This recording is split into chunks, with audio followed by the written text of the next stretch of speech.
Au milieu du XVIe siècle, de ce château ruiné, il ne restait que les façades, la tour de guet et le chemin de ronde. En 1579, Antoine Chapelle épouse Marguerite de Var, héritière d'une partie du domaine de Jumillac. C'est un riche protestant, propriétaire de mines de fer, un maître de forge.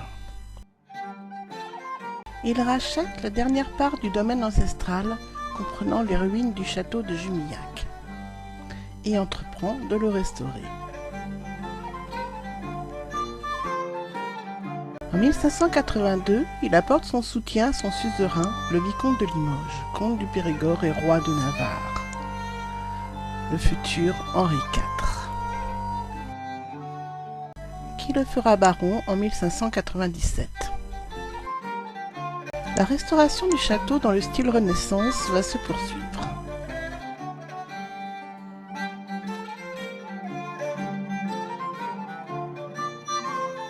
La tour de guet du XIIIe conserve son escalier, tournant à droite, empêchant ainsi l'assaillant de frapper avec son bras droit. Les marches sont de 28 cm au lieu de 18 selon la norme. Grâce à cette position haute, un homme seul pouvait défendre l'accès. Dans la salle basse, une fenêtre et une porte sont ouvertes sur les jardins. Le plafond, à solidage à l'italienne, témoigne des transformations du XVIe siècle, qui ont fait disparaître la salle haute à l'étage supérieur où l'on rendait la justice. La cheminée médiévale prise dans l'épaisseur du mur, surmontée du médaillon d'Henri IV, abrite une plaque ornée de symboles alchimiques et un canto, vent permettant de se tenir au chaud et de garder le sel au sec.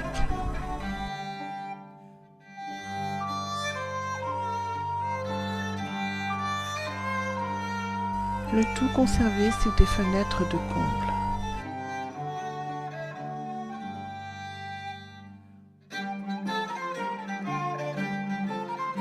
Est couvert d'une toiture surmontée de sculptures de plomb en rapport avec son activité. Les faîtières allégoriques, seigneuriales et alchimiques gardent leur mystère et sont uniques en Europe. Henri de la Tour-du-Pin pense avoir percé le mystère de 3 des épis de fêtage. Les 3 éléments de chauffe indispensables à la création de la pierre philosophale sont illustrés sur le toit du château.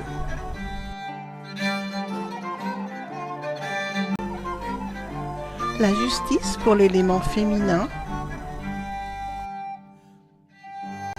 la loi pour l'élément masculin et l'ange pour l'élément neutre. Antoine meurt en 1603, après avoir restauré pendant 20 ans le château féodal, métamorphosant ainsi la ruine en demeure Renaissance.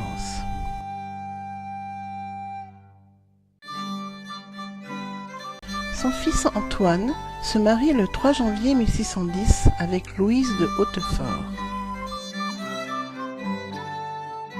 fille de François, marquis de Hautefort, également propriétaire de mines de fer, et fournisseur officiel d'armes pour le roi à une trentaine de kilomètres au sud. La légende de la fileuse naît de la jalousie d'Antoine. Pendant ses absences, lors de la guerre de 30 ans, il enfermait sa femme dans une ancienne chapelle au premier étage de la tour de guet. Louise filait la laine et laissait glisser ses écheveaux par la fenêtre, avec des messages pour son ami de cœur déguisé en berger.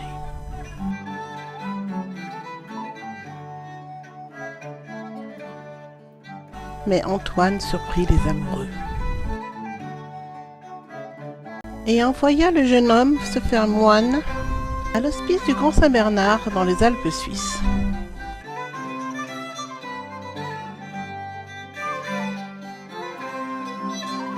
Pour s'occuper, Louise peignit peut-être les mystérieuses fresques murales. On y retrouve les symboles hermétiques qui laissent penser que ce fut un temps un laboratoire alchimique. Cette union malheureuse ne donna pas d'enfant, et ce fut Jacques, le frère d'Antoine, qui hérita du château. Son fils François, devenu marquis pour ses exploits militaires en 1655, hérita du coup de son grand-père pour l'amélioration de son logis. Depuis la salle des gens, au second étage de la tour de guet, et du balcon orné d'un parapet en fer forgé, symbole de sa richesse,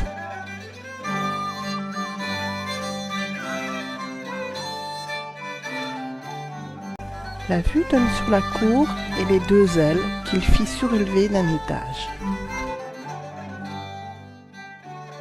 Et la perspective, seul rescapé des jardins à la française.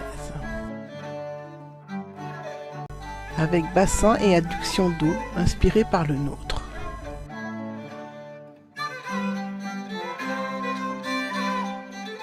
Il créa le portail d'entrée et transforma en pavillon d'angle les anciennes tours de défense.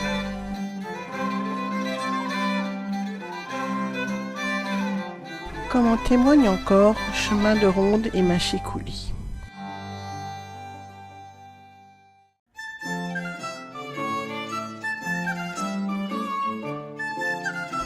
François va aménager le château à la mode du grand siècle. L'escalier, en pierre de taille jaune clair, est semblable à celui de la reine à Versailles. Il fait ouvrir de grandes fenêtres dans l'ancienne grange aveugle, pour y installer une salle à manger, habitude apparue au début du XVIIe siècle.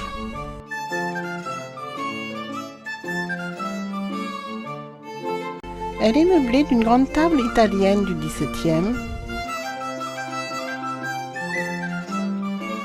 ornée d'une mosaïque incrustée de bois fruitier et d'ébène.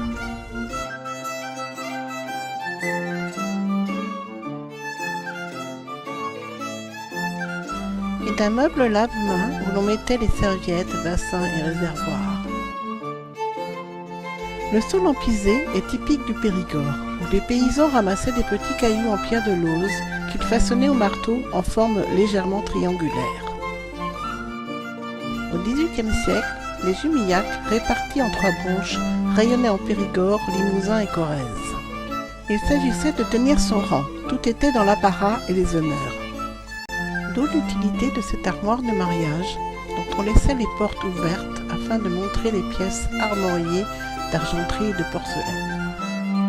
De nos jours, ce sont les 120 pièces de cuivre de la batterie de cuisine qui sont exposées. Encore en service après la Seconde Guerre mondiale, chaque pièce avait une fonction précise. Chaque ustensile pouvant être fait à mesure par le dinandier, rien n'était impossible.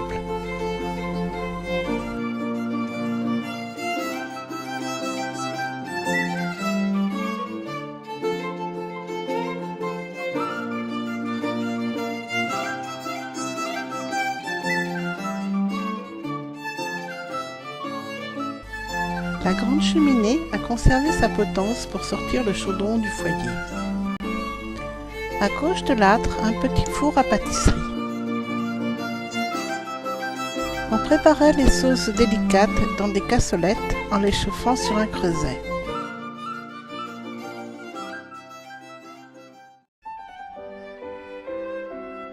Tout cela au service des châtelains et de leurs invités, qui arrivaient parfois en chaise à porteur.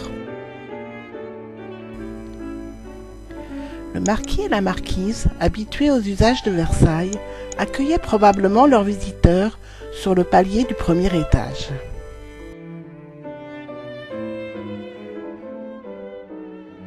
D'une longueur de 20 mètres, le grand salon est lambrissé et parqueté à la chantilly.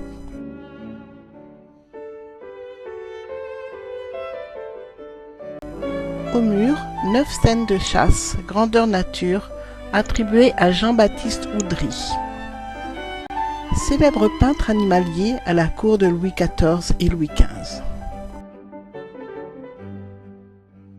Deux majestueuses cheminées se faisaient face selon un inventaire de 1786.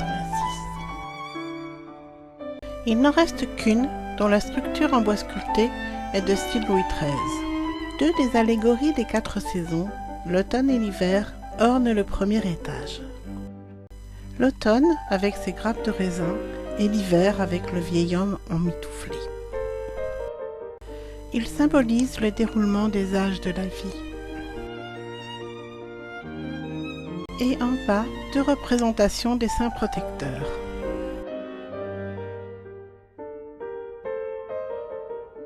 Saint-Roch et Saint-Martin, que l'on priait contre la peste et la famine.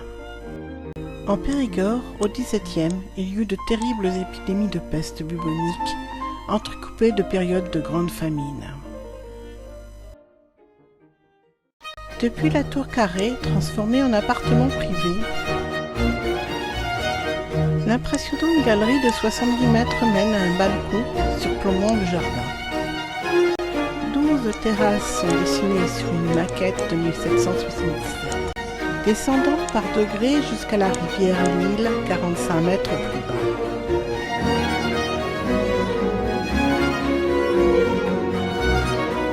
Ces jardins furent conservés jusqu'au début du XXe siècle. Puis, ce travail pharaonique fut mis à mal par des ventes successives. Lors de la sécheresse de 1995, une croix de Saint-André apparut sur le sol. Elle dessinait les diagonales du carré d'herbe formant la deuxième terrasse.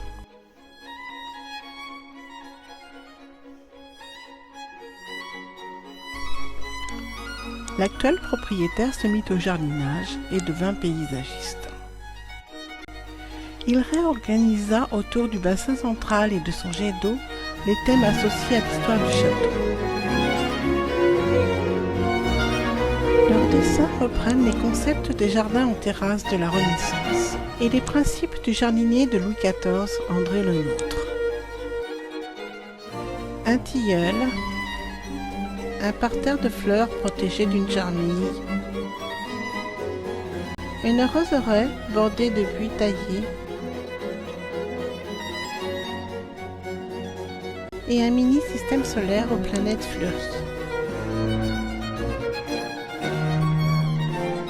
Et enfin, un labyrinthe végétal et sa chambre noire.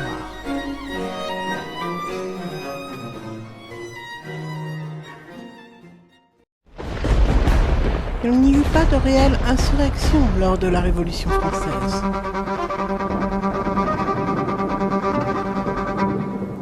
L'église jouxtant le château, le prieuré de la Faille et le presbytère sont déclarés biens nationaux. Mais le château et les terres sont saisis comme biens d'absents. Pierre-Marie Chapelle reste en résidence surveillée à Paris. Tandis que son fils Antoine-Pierre-Joseph, lieutenant de la garde constitutionnelle de Louis XVI, émigre en Angleterre. En 1794, à son retour, il retrouve son château intact. Et il se consacre à l'élevage d'ovins et à l'agriculture, créant une exploitation modèle. Après l'incendie de 1808 qui la ravagea, il reprit sa carrière militaire. Le domaine sort du patrimoine familial en 1822. Les forges fermeront entre 1860 et 1880 et il ne restera plus que quelques moulins. En 1915, le domaine et ses quelques 1400 hectares de terre sont vendus à un marchand de biens. Le château est divisé en plusieurs logements et ses dépendances en plusieurs boutiques. Les arcades de la Courtine hébergent les commerces du village.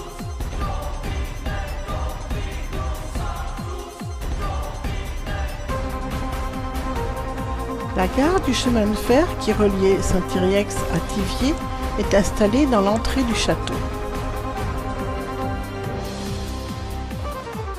Les 12 terrasses et les jardins, ainsi que l'orangerie et les 120 orangers en pot, disparurent, remplacés par des vergers, des champs de blé et des potagers.